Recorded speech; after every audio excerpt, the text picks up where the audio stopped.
안녕하세요. 주권 선교사 방송입니다.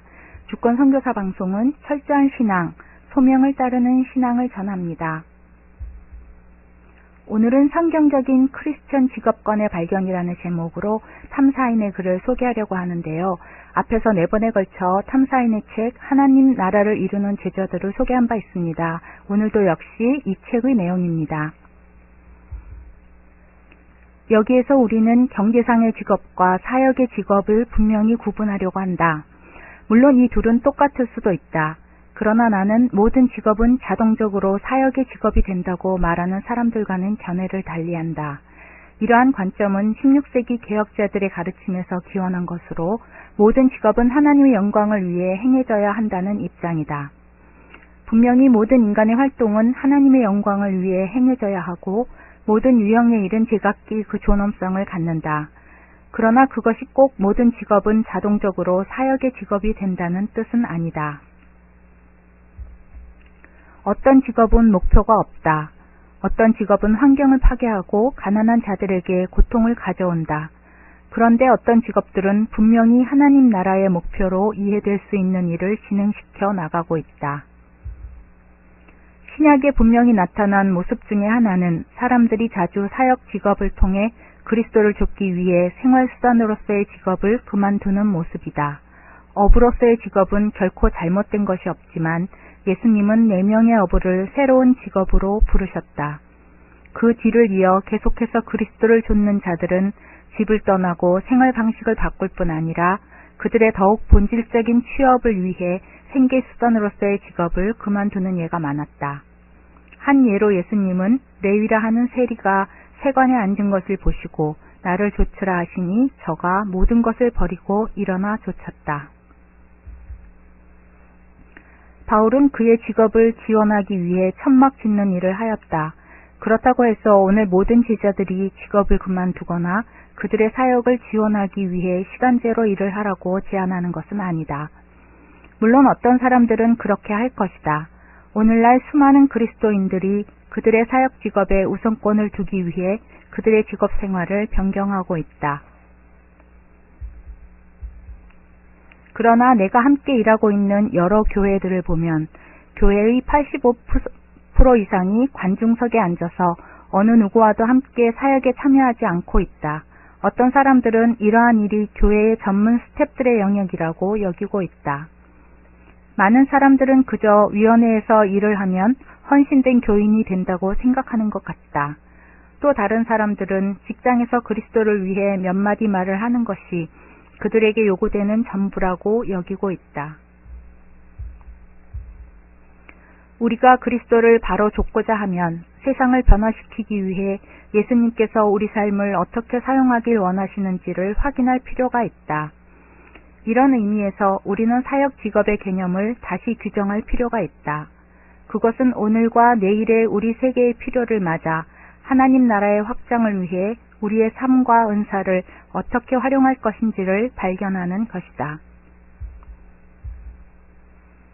그러나 우리가 사역 직업을 펼쳐나가기에 앞서 확실히 해야 할 점은 우리들 자신의 삶이야말로 하나님 나라의 가치가 표현되어야 할 최우선의 현장이라는 것이다.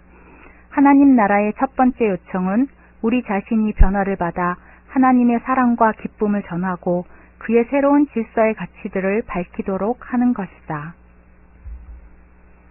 양로원에 있는 분들이나 어린 아이들을 기르고 있는 사람 또는 벅찬 작업 스케줄 속에 있는 사람들에게는 사역 직업이 믿음대로 매일을 사는 것으로 제한될 수도 있다. 그러나 우리들 대부분은 하나님 나라를 삶 가운데서 드러내는 증인의 차원을 넘어 적극적인 증인으로서의 삶을 모색해야 한다. 우리들 대부분은 일주일의 하루 저녁을 다른 사람을 섬기는 데 드릴 수 있을 것이다. 나의 할머니는 이런 변화된 삶을 사셨던 분이시다. 그분은 가는 곳마다 하나님의 사랑과 희락을 뿜어내셨다. 말년에 할머니는 양로원으로 옮겨가셨는데 그곳은 할머니가 가고 싶어 하던 곳은 결코 아니었다. 그렇지만 할머니는 하나님께서 왜 자기를 그곳으로 보내셨을까를 생각하며 한탄하는 대신에 그가 늘 하던 대로 하나님의 사랑과 기쁨을 증거하셨다. 할머니는 다른 사람들의 필요에 초점을 맞추는 가운데 새로운 직업을 찾게 되었다. 할머니는 하루 중 상태가 비교적 좋은 시간에는 성경을 읽고 양로원 안에서 스스로 버려졌다고 여기는 다른 사람들에게 이야기를 들려주며 보내셨다. 사역 직업의 발견. 하나님이 우리 삶에 부여하시는 직업을 찾을 수 있는 유일한 길은 세상을 향한 하나님의 의도를 깨닫는 것이다. 하나님은 세상을 사랑하신다.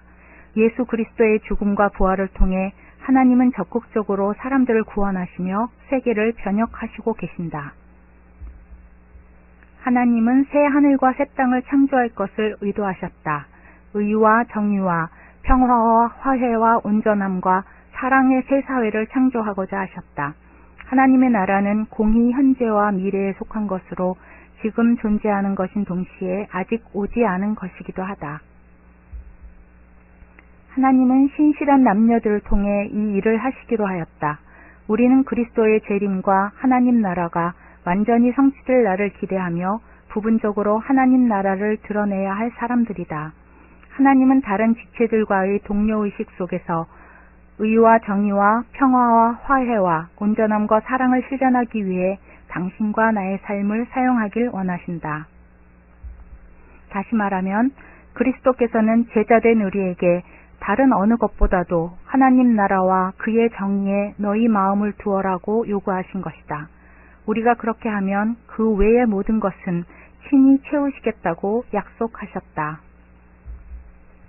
예수님을 진지하게 받아들이는 우리를 향해 그는 모든 부차적인 것, 즉 가족과 직업, 풍부와 명성과 권력을 추구하는 마음을 내려놓고 하나님 나라를 먼저 구하라고 도전하고 계신다. 우리는 하나님 나라를 우리 삶의 한가운데 놓고 1세기의 제자들이 그러했듯이 그 하나님 나라를 중심으로 우리의 삶 전체를 구성해 가야 한다. 어떤 사람에게는 그것이 일주일의 하루 저녁 시간을 장애 어린이들과 함께 지내는 것을 의미할지도 모른다. 다른 사람들에게는 생활 수준을 낮추고 근무 시간을 반으로 줄여서 얻어낸 주 24시간을 사역 직업에 드리는 것을 의미할 수도 있다. 또 다른 사람들에게는 다른 여러 방식으로 사역을 펴가기 위해 실제로 직업을 그만두는 것을 의미할지도 모른다. 들어주셔서 감사합니다.